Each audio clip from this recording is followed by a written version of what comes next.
자, 계속합니다. 480쪽에 임대인의 적법한 임대 권한 꽤 중요한 게 많아요, 여기는. 자, 1번 일단 임대차는 당사자 일방이 상대방에게 목적물을 사용 수익하게 할 것을 약정하고 상대방이 이에 대해 차임을 지급할 것을 약정함으로써 성립하는 것이다 이거지. 민법에 따라. 그 다음 밑줄 잘 치세요. 임대인이 그 목적물에 대한 소유권, 기타 이를 임대할 권한이 없다 하더라도 임대차 계약 자체는 유효하게 성립한다. 임대차 계약이 무효가 되는 건 아니라는 거지. 자, 근데 2번. 적법한 임대 권한이 없는 사람과 임대차 계약을 체결한 경우는 주임법은 주택임대차 보호법이 적용되지는 않는다. 이 법의 보호를 받을 수는 없다는 거야. 다시 임대인이 소유권 없어, 적법한 임대 권한도 없어. 그래도 임대차 계약 자체는 유효하다. 하지만 적법한 임대 권한이 없는 사람과 임대차 계약을 했다면 임차인은 법의 보호를 받을 수는 없다는 얘기예요. 그리고 3번. 주임법이 적용되는 임대차가 임차인과 주택의 소유자인 임대인 사이에 임대차 계약이 체결된 경우로 한정되는 것은 아니다. 그러나 적어도 그 주택에 관하여 적법하게 임대차 계약을 체결할 수 있는 권한을 가진 임대인이 임대차 계약을 체결할 것이 요구된다. 자, 이걸 종합해보면, 자, 임대인이 적법한 소유자가 아니에요. 자, 다시. 임대인은 소유자가 아니야. 그리고 적법한 임대 권한도 없어. 그래도 임차인과 체결한 그 임대차 계약 자체는 유효해요. 그런데 임대인이 적법한 임대 권한이 없으면 임차인은 법의 보호를 받을 수는 없어요. 근데 그러면 임차인이 법의 보호를 받으려면 임대인에게는 적법한 임대 권한은 있어야 되는 것인데 임대인이 꼭 소유자임을 요하는 건 아니라고. 소유자인 것까지 요하는 건 아니고 소유자가 아닐지라도 적법한 임대 권한을 가지고 있다면 이때는 임차인의 법의 보호를 받을 수 있다는 거죠. 예. 그래서 이제 어떤 일이 있었냐면은 어떤 일이 있었느냐. 자, 이자는 주택의 매도인이고 일단은 주택의 매수인 둘 간에 주택의 매매 계약이 체결되었어요. 체결되었는데 아직은 잔금을 치르기는 전이에요. 잔금을 치르기는 전인데 매도인이 어차피 비어 있으니까 당신이 그 주택을 알아서 하세요 라고 열쇠를 넘겨준 거야. 열쇠를 넘겨주었어. 그럼 판례는 이렇게 얘기해요. 이자는 아직 소유자는 이다 아니다. 아직 소유자는 아니야. 하지만 매도인이 매수인에게 주택을 넘겨주었다는 것은 사용 수익권을 준 거니까 이 매수인은 적법한 임대 권한은 묵시적으로 부여받았다라고 볼 수 있다 이겁니다. 그러니 이 매수인으로부터 주택을 임차한 임차인이 대항 요건을 갖추었다는 거죠. 그런데 그 이후에 이 매매 계약이 해제되었을지라도 임차인은 새로운 소유자, 내 입장으로 보면 새로운 소유자죠. 사유자에게 대항할 수 있다 없다? 있다라고 한 거예요. 적법한 임대 권한을 가지고 있기 때문에 임차인은 법의 현재 보호를 받을 수 있었다는 거죠. 그 얘기가 이제 4번이에요. 자, 매매 계약의 이행으로 주택을 인도받아 그 임대 권한을 명시적 또는 묵시적으로 부여받은 매수인으로부터 매매 계약 해제 전에 주택을 임차하여 대항력 갖춘 임차인은 매매 계약 해제에도 자신의 임차권으로 매도인의 명도 청구에 대항할 수 있습니다. 이렇게 얘기한 겁니다.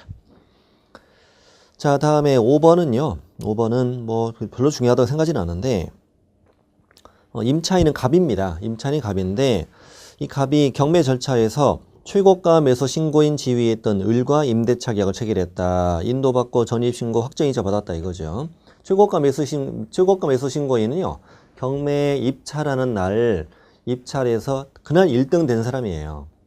아직 소유자가 된 건 아니죠. 대금 납부도 안 한 거고 그 판사로부터 매각 허가를 받은 것도 아직 아니란 말이에요.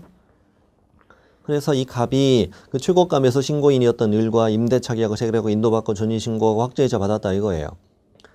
그런데 그 밑줄 친 부분 보면은 최고가 매수 신고인 을, 자, 을이 최고가 매수 신고인이라는 거 외에 임대차 계약 당시 적법한 임대 권한이 있었음을 인정할 자료는 없다는 거예요.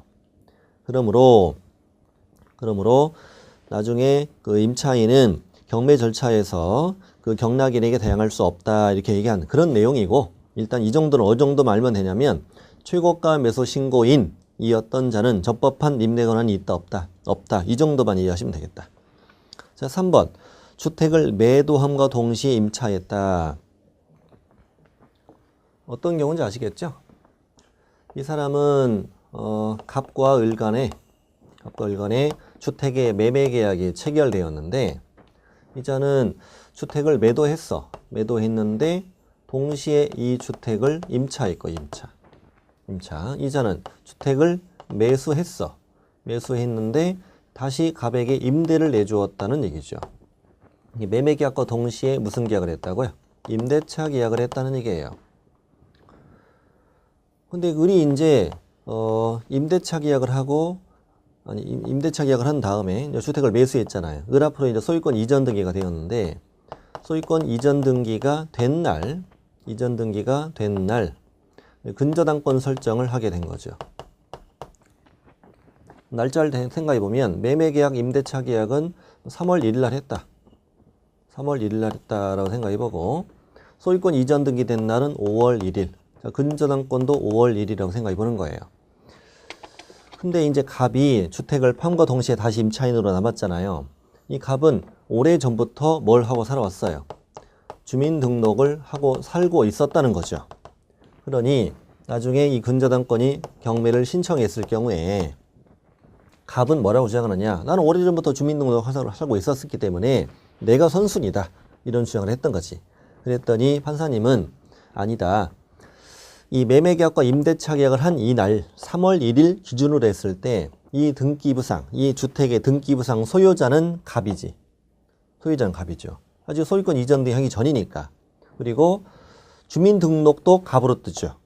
그럼 이 주민등록은 임차인으로서 주민등록이 아닌 소유자로서의 주민등록이 되는 것이고, 비로소 이 갑의 주민등록이 임차인으로서 주민등록이 되는 날은 을 앞으로 소유권 이전 등기가 된 날이겠죠. 된 날. 그러니 너는 5월 1일 날 주민등록을 한 것이다 이거지.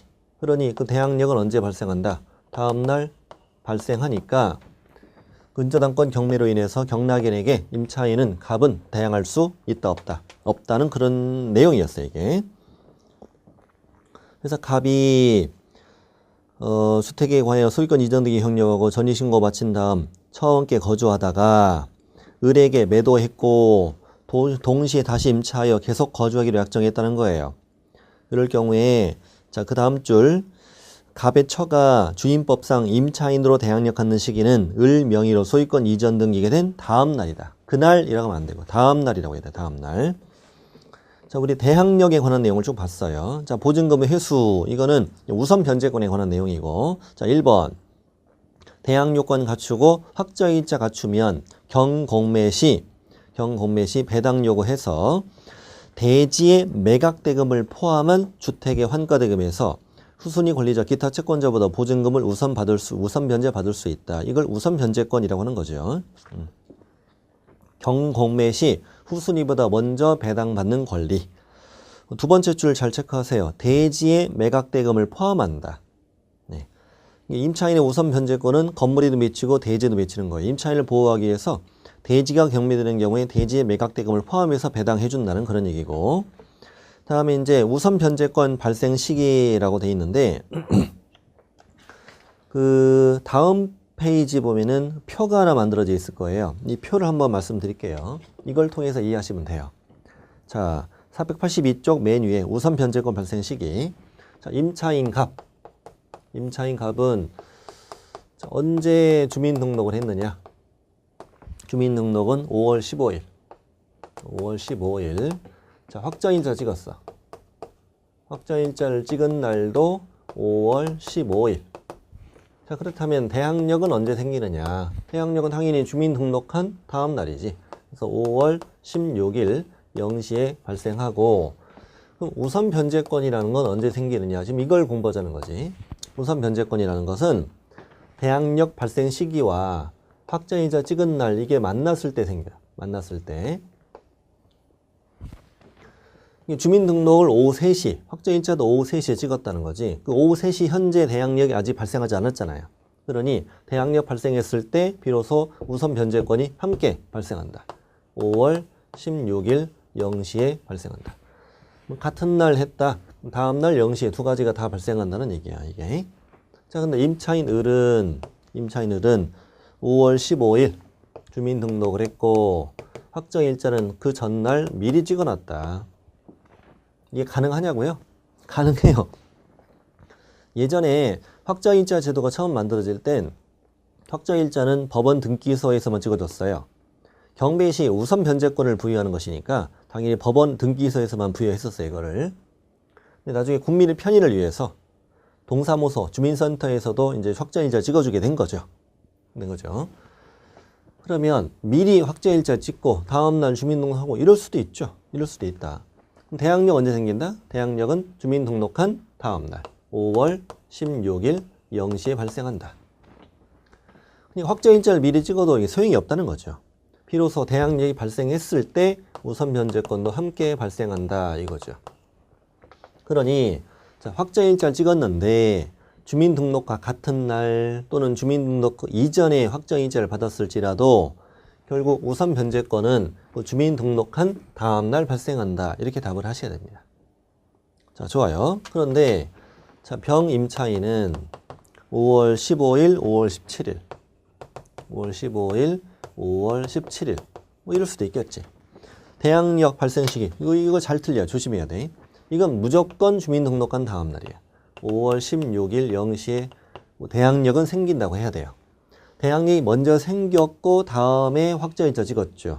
이때는 확정일자 찍은 그 날 우선 변제권이 생긴다. 이렇게 답을 하시면 된다. 시험에는 보통 이런 걸 잘 물어봐요. 이런 걸.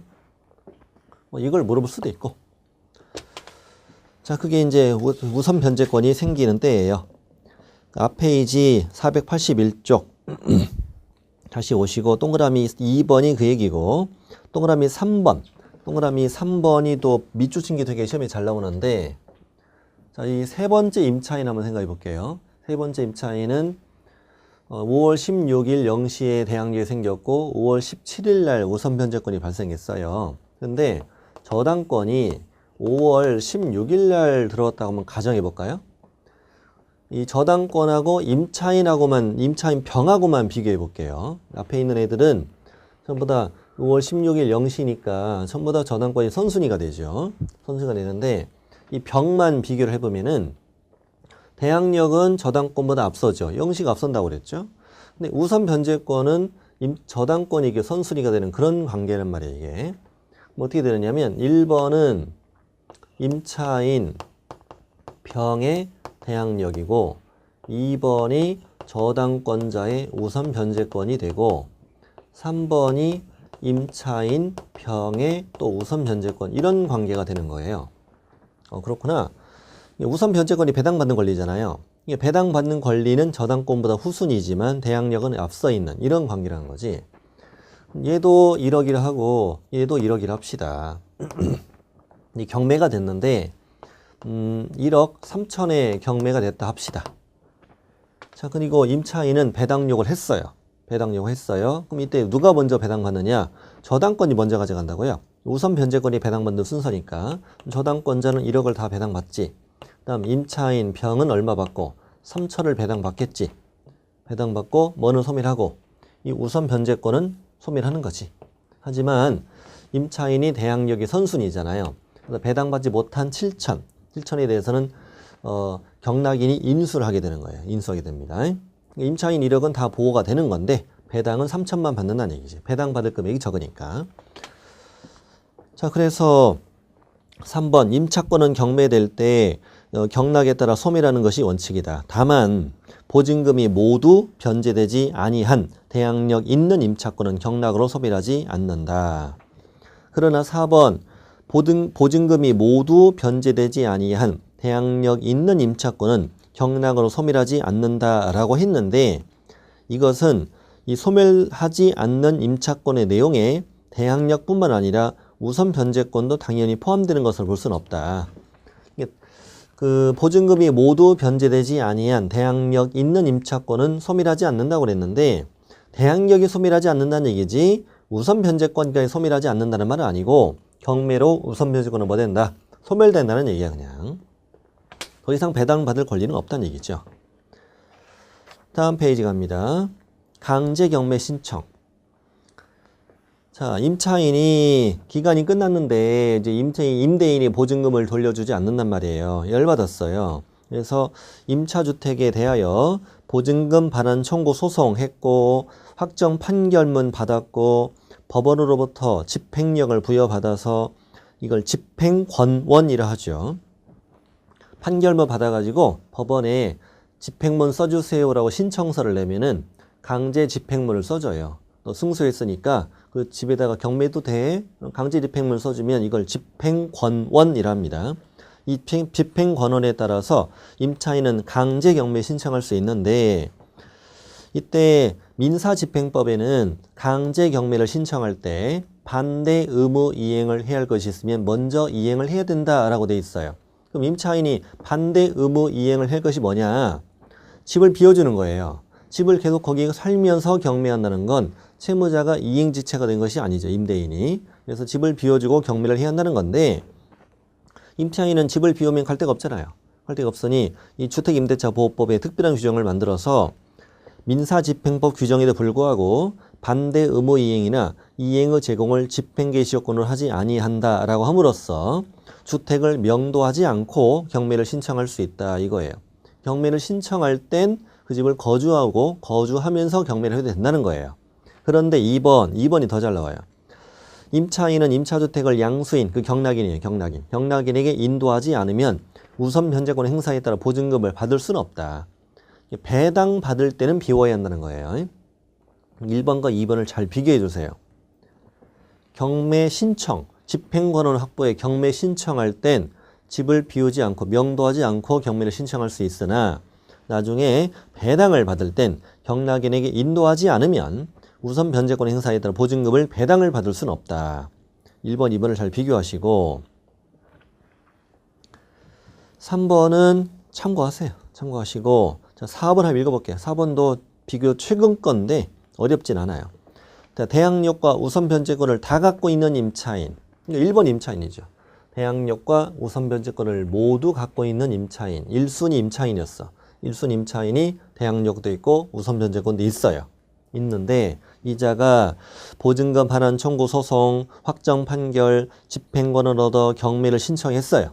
경매 신청했다면 이자는 대항력과 우선 변제권 중에서 뭘 선택한 거예요?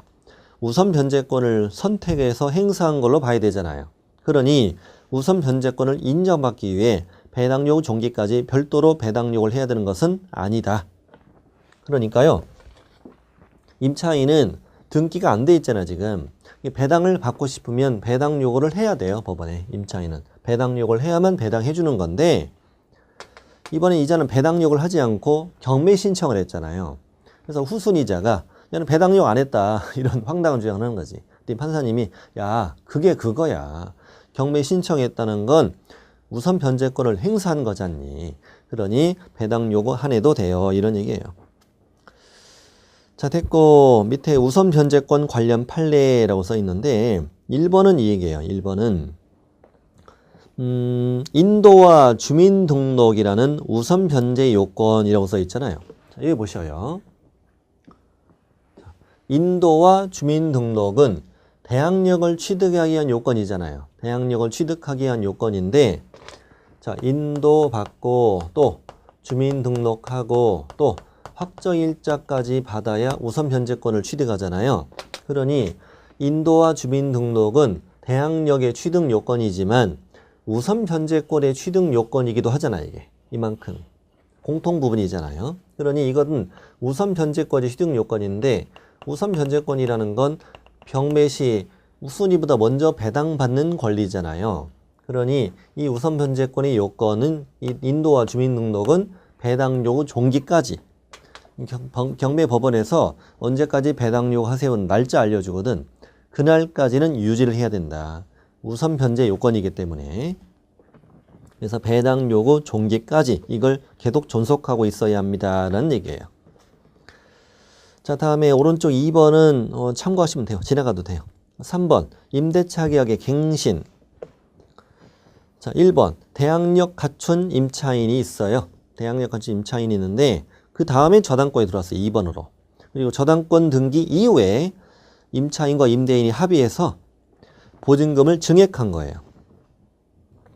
이럴 경우에 증액 부분은 저당권에 의해서 건물을 경납받은 소유자에게 경락인에게 대항할 수 없다. 증액 부분은 저당권이 후순위란 얘기지. 네.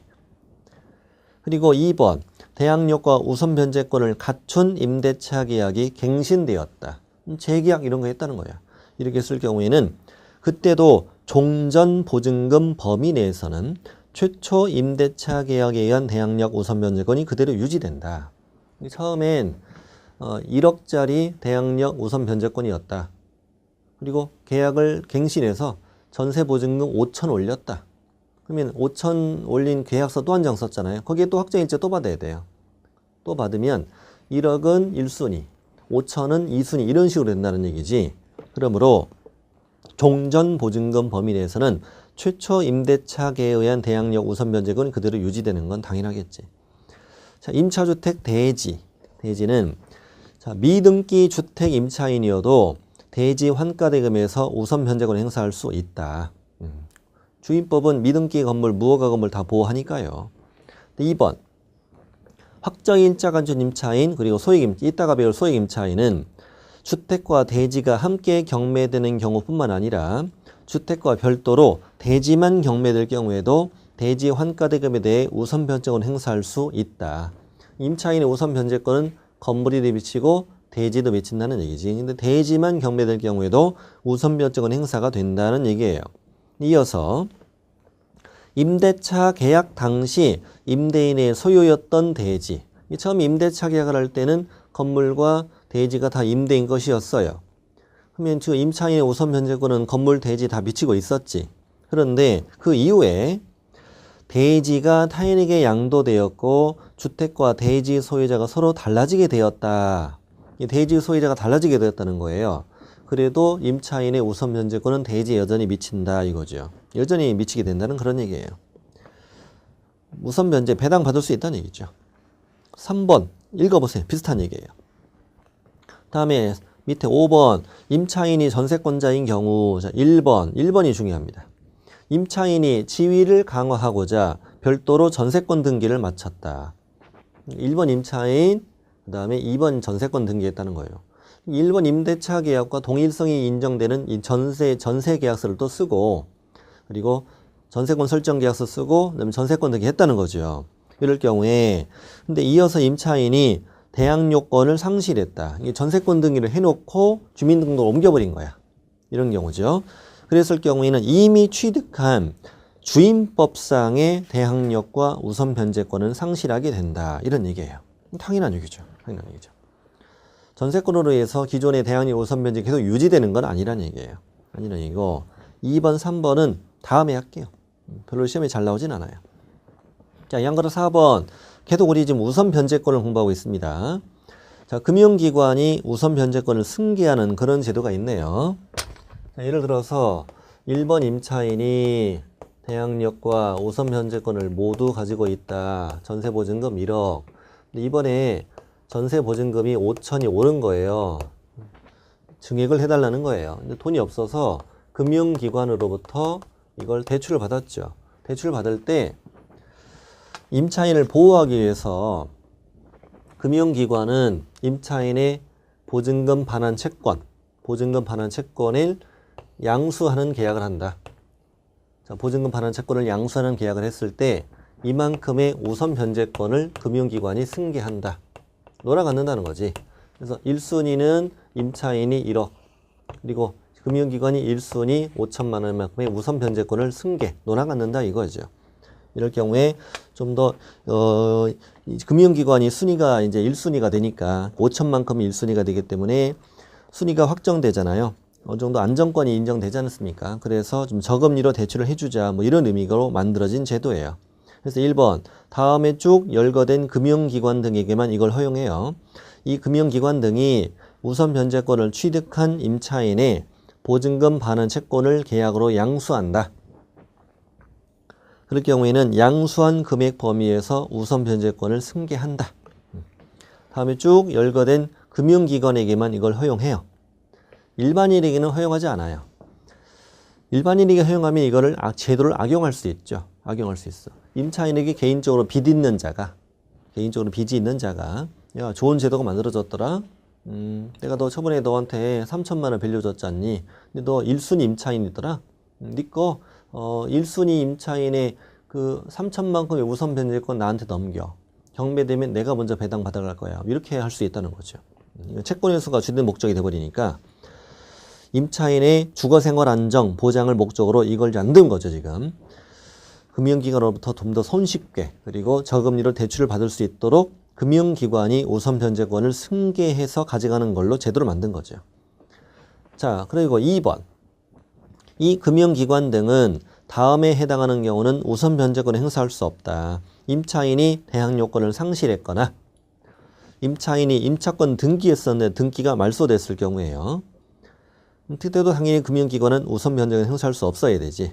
3번 금융기관 등은 우선 변제권을 행사하기 위하여 임차인을 대위하여 임대차를 해지할 수는 없다. 너 왜 돈 안 갚니? 이자 원금 갚아야지. 너 방 빼자. 안 된다는 거예요. 그건 안 된다는 거지. 임차인 대위 임대차 계약을 해지할 수는 없다. 그 다음에 4번은 참고하세요. 참고하시고 저 밑에 확정일자 부여 이런 걸 되게 좋아해요. 시험에서. 중개실무에서. 실무적인 내용이라서 그래요. 작년에도 출제되고 그랬어요. 자, 그래서 금융기관 우선 변제권 승계제도 이런 법조문들 판례보다 이런 게 더 중요하다고 중개실무에서는. 그 다음 밑에 확정일자 부여에 관한 것도 중요해요. 자, 확정일자는 어디서 찍어주느냐.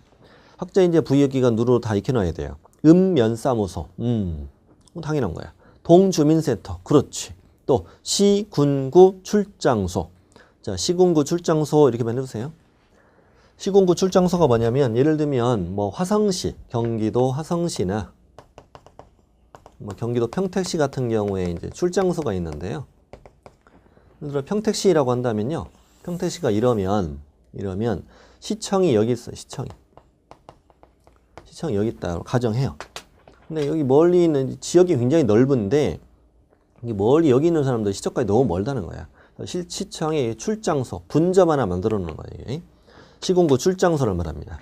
시군구에서는 확정일자 찍어주지 않고 시군구 출장소. 그 다음에 지방법원, 그 다음에 지방법원의 지원, 등기소, 그렇지. 그리고 공증인. 작년에 공증인 출제됐어요. 공증인법에 따른 공증인 확정일자 부여할 수 없다. X. 네. 이 중에 골라서 나온다는 거지. 다시 읍면사무소, 동주민센터, 시군구 출장소, 지방법원 지원, 그 다음에 등기소, 공증인 부여한다. 그 다음에 동그라미 2번 참고하세요. 이거는 확정일자 부여기관은 주택의 소재지, 확정일자 부여일, 차임 보증금 등에 대한 확정일자부라는 걸 작성하고 전산처리 정보 조직을 이용하지. 다. 다음 부여 방법 3번도 출제했어요. 확정일자는 확정일자 번호, 확정일자 부여일, 확정일자 부여기관을 주택임대차 계약증서, 계약서에 표시하는 방법으로 부여한다. 확정일자 번호, 다음 부여일, 부여기관. 다음 정보 제공. 1번 주택임대차 이해관계가 있는 자. 임대차 이해관계 있는 자라면 뭐 예를 들면 임대인이나 임차인, 주택의 소유자와 임대인은 다를 수도 있잖아요.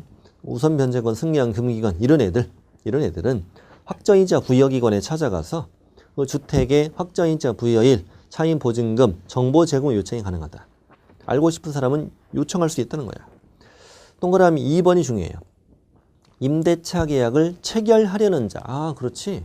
저 집에 내가 임차인으로 들어가고 싶은 사람은 그 집이 예를 들어 원룸이다. 다른 임차인들 궁금하잖아요. 이런 거에 대해서 요청할 수 있는데 임대인의 뭐가 동의가 있어야 돼. 계약을 체결하려는 자는 임대인의 동의가 있어야 확정이자 부여기관에 임대차 정보 제공 요청할 수 있다. 그 2번 잘 기억해 두시고. 그다음 요청할 수 있는 정보 범위는 참고하세요. 목적물, 두 사람의 인적사항, 확정이자 부여일, 차임 보증금, 기간. 뭐 당연한 거지. 그래서 2번 당사자는 임대차 기금 체결한 임대인 임차인 당사자는 가서 요청할 수 있다. 근데 2번 계약 당사자가 아닌 이해관계인이나 특히 임대차 계약을 체결하려는 자 또 요청할 수 있는데 이 자들은 인적사항을 제외한 것만 요청할 수 있대요. 그렇죠. 그래서 민적사항까지 알 필요는 없잖아. 다음 수수료도 알아야 돼요. 수수료는 확정일자 부여 수수료와 정보 제공 수수료로 구분하며 구체적 금액은 법무부령으로 정한다. 법무부령까지 아셔야 됩니다. 국토부령 아니야. 법무부령으로 수수료 정한다. 다음 페이지 계속 갑니다. 다음 소액임차인 제도로 갑시다. 소액임차인 486 6번에 있는 소액임차인 제도로 갑시다. 소액임차인 제도가 어떤 건지는 아시죠? 우리가 흔히 뭐 최우선 변제권 이런 표현을 쓰죠. 최우선 변제권이라는 용어는 원래 법적인 용어가 아니고 정확한 용어는 소액임차인의 보증금 중 일정액에 대한 우선 변제라고 해요. 자, 그러니까 소액임차인은 경매시, 공매시 내 보증금 중 일정액을 다른 채권자보다 우선 변제받을 수 있다는 얘기죠. 그래서 1번 주택에 대한 경매 개시결정 등기 전에 대항력관 갖춘 소액임차인은 내 보증금 중 일정액을 다른 담보물권자보다 우선 변제받을 수 있습니다요. 자, 오른쪽에 표를 한번 보실까요? 표의 내용이 되게 많은데 음영 처리된 부분만 보시면 돼요. 음영 처리된 부분만. 거기 보니까 이렇게 돼 있네. 서울은 얼마 이하일 때 1억 이하의 임차인일 때 이렇게 돼 있어요. 그 다음에 수도권 중 과밀 억제권역과 그 다음에 인천 광역시 중에 인천은 8천 이하일 때 8천 이하일 때 소액임차인으로 할게요. 그 다음에 광역시 인천을 뺀 나머지 광역시예요. 뭐 부산, 대구, 대전 이런 광역시들 광역시 또 용인, 안산, 뭐 김포, 뭐 광주 이런 거 들어있고요. 세종시 조심하고 세종특별자치시가 그때 올라왔어요. 2016년 3월 31일자에서 밑에도 위로 올라왔어요. 이렇게. 이럴 경우에 얼마 이하로? 6천 이하로 합시다. 소액임차인은. 나머지 기타 지역, 나머지 지방의 모든 지역과 그 다음에 광역시의 군지역 5천 이하일 때 소액임차인으로 합시다. 이렇게 제도가 만들어졌네. 이거 외우셔야 돼. 자, 1억. 이거의 반절은 5천. 그리고 이제 2천씩 내려가. 8천, 6천. 1억에 8천에 6천에 5천. 그리고 항상 서울만 1등. 그다음에 광역시 중에서 광역시는 몇 등인데 광역시는 3등인데 광역시 중에 인천은 2등, 군지역은 4등. 인천 특이해 정말. 인천은 광역시는 원래 3등이에요. 뭐 우리 대전, 광주광역시, 부산광역시, 뭐 대구광역시 이렇게 광역시는 3등인데 인천은 몸뚱이는 2등, 팔다리는 4등 이렇게 돼. 네. 나머지 과밀억제권역은 뭐 대도시들 있죠. 안양시, 뭐 수원시, 부천시 이런 데 있지 않습니까? 큰 도시들. 또 뭐 비싼 동네, 과천시 뭐 이런데 6천 이하로 하자. 8천 이하로 하자. 그다음에 나머지 광역시, 용인, 안산, 김포, 광주 뭐 이런 거 잘 묻지는 않을 것 같고 세종시 6천 이하. 기타 지역이면 나머지 여기를 뺀 나머지 모든 지역이니까요. 뭐 강원도 전체, 또 충청남북도 전체, 뭐 전라남북도 전체, 경상남북도 전체 이런 데 다 빼고 제주도 전부 다 기타 지역. 광역시 군지역은 5천 이하다. 이럴 경우에 이제 경매시 얼마를 먼저 받을 수 있느냐 이건데 3분의 1 계산하시면 되거든요. 3분의 1. 이걸 상으로 나눠봐요. 상으로 나누면 3,330이잖아요. 10단위에서 그냥 위로 올림, 무조건 올림하면 돼요. 그래서 3,400이다. 8,000을 3으로 나누면 3, 2는 6, 그다음에 3, 6, 18 올림하면 2,700이다. 그리고 6,000에 2,000이다. 그리고 5,000을 3으로 나누면 3, 1은 3, 3, 6, 18 그러니까 1,700 이렇게 되는 거예요. 이렇게 되는 건데 잘 안 물어봐요. 이런 것들은. 잘 안 물어보니까 별로 신경 쓰지 말고 3분의 1 나눈다 이 정도만 이해하십시오. 그리고 이 금액 이하일 때 소액 임차인이다. 그럼 예를 들어서 1번에 저당권이 있대요. 서울이에요. 서울이고 1번 저당권인데 2번에 임차인이 있대요. 임차인이 대항 요건을 갖추었는데 보증금이 1억이래. 저당권도 1억이고. 근데 이 집이 예를 들어 1억의 경매가 됐다 쳐봐. 그럼 이대로 경매가 된다면 원래대로 하면 저당권이 다 가져가야 되죠. 다 갖고 임차인은 한 푼도 못 받는 거잖아요.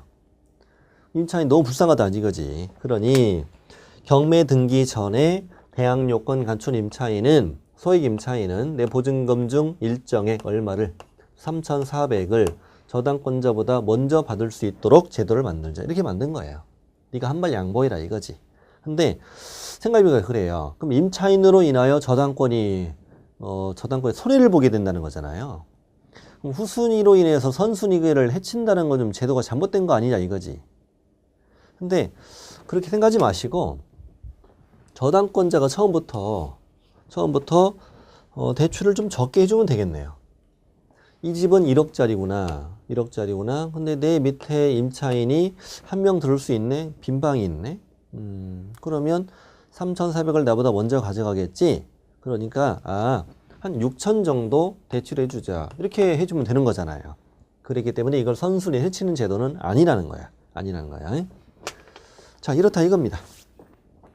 다시 왼쪽에 와서 주택에 대한 경매 등기 전에 경매 개시 결정 등기 전에 뭘 갖추면 대항 요건 갖춘 소액 임차인은 보증금 중 일정액을 담보권자보다 우선 변제 받을 수 있습니다요.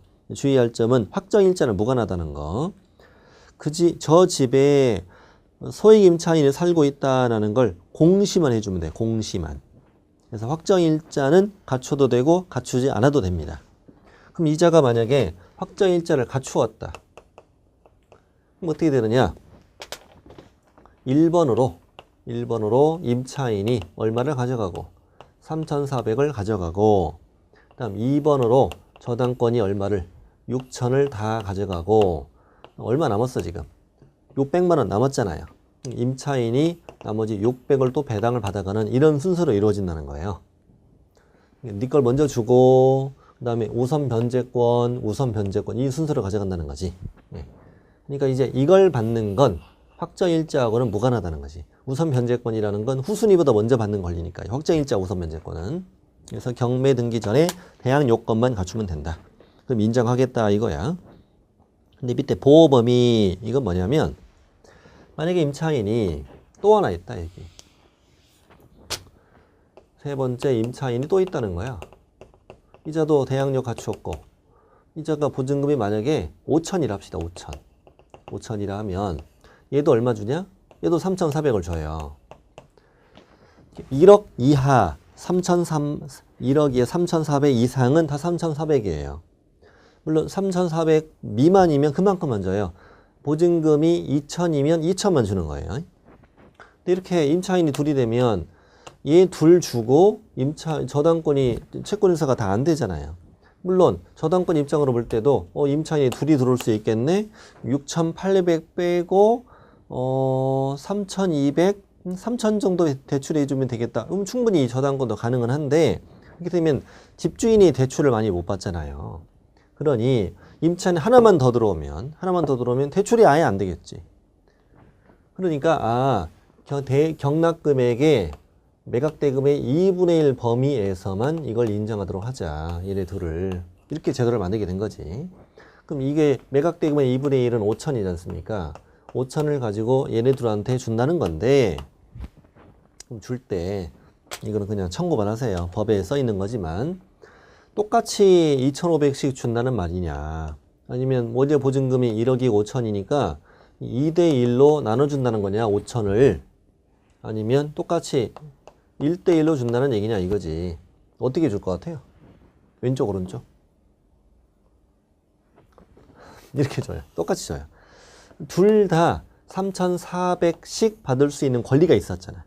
내가 받을 수 있었던 금액에 비례해서 주는 거예요. 이게 똑같이 2,500, 2,500 이렇게 주는 겁니다.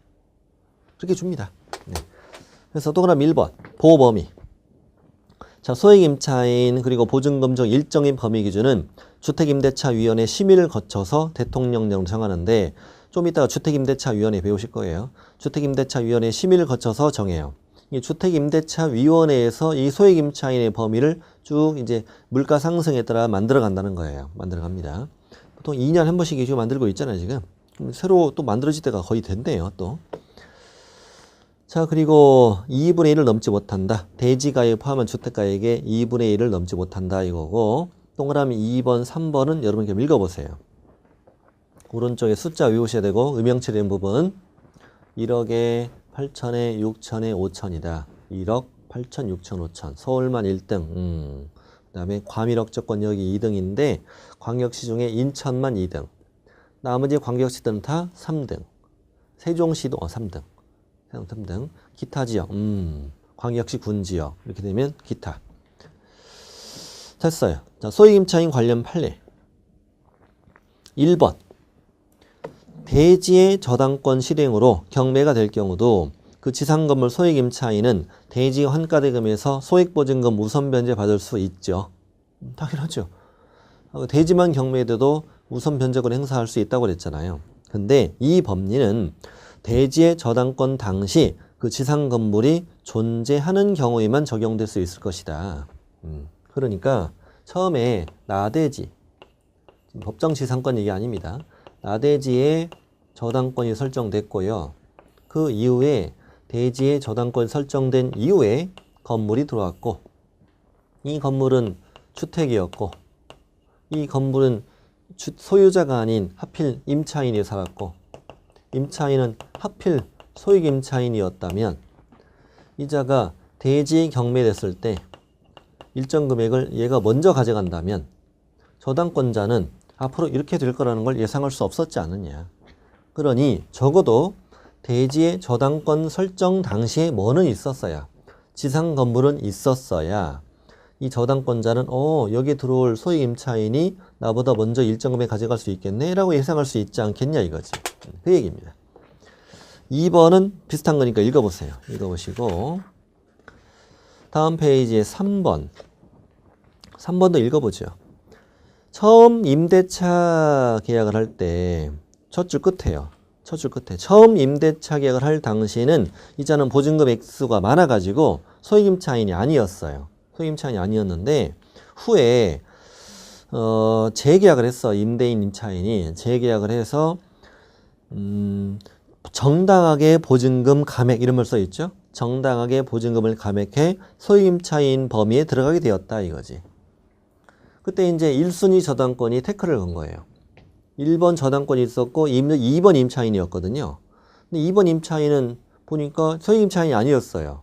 아니었는데 임대인 둘이 임차인이 재계약을 해서 보증금을 낮춰가지고 소임차인 범위로 들어간 거예요. 이 저당권이 볼 때 웃긴 거거든. 나는 살다 보증금을 낮추는 계약을 본 적이 없다고. 이거 경매 시 나보다 일정 금액을 먼저 받으려고 둘이 짜고 한 거라고 이렇게 주장했겠지. 그랬더니 판사님이 잘 보니까 이 두 사람의 임차인, 임대인 얼굴을 잘 보니까 눈이 되게 깨끗한 거야. 그래서 통정허위 표시한 계약이어서 무효라는 등의 특별한 사정이 없었다면 이 임차인도 소액 임차인을 보호하겠다 이거죠. 그 얘기예요. 다음에 4번 여러분께서 읽어보세요. 자, 주택임대차위원회 시험이 나온 적은 없어 한 번도. 혹시 모르니까 합니다. 1번 주택임대차위원회는 어떤 일을 하느냐. 소액임차인 그리고 보증금 중 일정의 범위 기준 이것을 심의하기 위해서 아까 표 이것을 심의하기 위해서 자, 소액임차인의 범위 또 보증금 중 일정의 범위 기준 이것을 심의하기 위해서 어디에다가 법무부에 주택임대차위원회를 둔다. 법무부에 둔다. 어디에 둔다? 법무부에 둔다. 이 주택임대차보호법은 관할 부서가 법무부예요. 법무부. 국토부가 아니에요. 위원장을 포함해서 9명 이상 15명 이하 위원 구성한다. 우리 책의 맨 앞부분에 공인중개사 정책심의위원회가 있었지. 정책심의위원회는 7명, 11명, 7월 11일 이렇게 했었어. 여기는 9명, 15명, 9월 15일. 9월 15일 날 외웁니다. 이거는. 9월 15일 익혀두시고 위원장은 법무부 차관, 정책심의위원회는 국토부 제1차관, 여기는 법무부 차관, 위원은 다음과 같은 사람들인데 참고하시고. 자, 오른쪽 임기. 임기는 2년. 그거 웬만하면 2년이잖아요. 웬만하면 2년이고 한 차례만 연임할 수 있다. 연임할 수 있다 중요합니다. 우리 연임이 없는 데가 저기 정책심의위원회만 연임이 없습니다. 정책심의위원회 거기만 연임이 없어요. 페이지만 알려드릴게요. 페이지만 알려드릴게요. 61쪽을 나중에 찾아보세요. 61쪽. 자, 정책심의위원회 거기도 위원 공무원 빼고 임기는 2년. 여기는 연임 규정이 없어. 연임 규정 없고 우리 협회 쪽 우리 공인중개사 협회 쪽에서 공제사업의 운영위원회 있었어. 운영위원회는 협회에다가 두는 거죠. 공제사업의 심의감독을 위해서 운영위는 19짤 뭐 이런 게 있었죠. 임기는 2년 그리고 운영위는 한 번만 더 할래. 한 번 연임할 수 있다는 거야. 여기도 한 차례 연임할 수 있다. 주택임대차위원회도. 그러니까 정책심의위원회에만 연임 규정이 없다. 이 정도 보시면 되고요. 그 다음에 위원장의 직무. 밑에 회의. 회의는 1번만 볼까요? 매년 1회 정기회의를 하고요. 또 위원장이 필요하다고 인정할 때 위원의 3분의 1 이상 요구할 때 임시회의를 더할 수 있습니다요. 동그라미 4번 회의는 비공개로 한다. 밖에서 문장 구구해요. 술 먹고 고기 먹으면서 하거든요. 자, 그 정도만 보시면 돼요. 보시면 되고 주택임대차위원회가 이런 것이었구나. 다음 이제 이번 시간을 마치죠. 이번 시간을 마치고 방금 소액임차인 제도까지 다 마쳤습니다. 이제 다음 시간에 주임법 마무리해야 되죠. 임차권 등기명령, 뭐 임대차 기간, 뭐 차임 등 뭐 이런 거 분쟁조정위원회 간단히 끝나 이제 간단히 끝나고 이제 상임법으로 다음 시간에 계속 이어질 것입니다.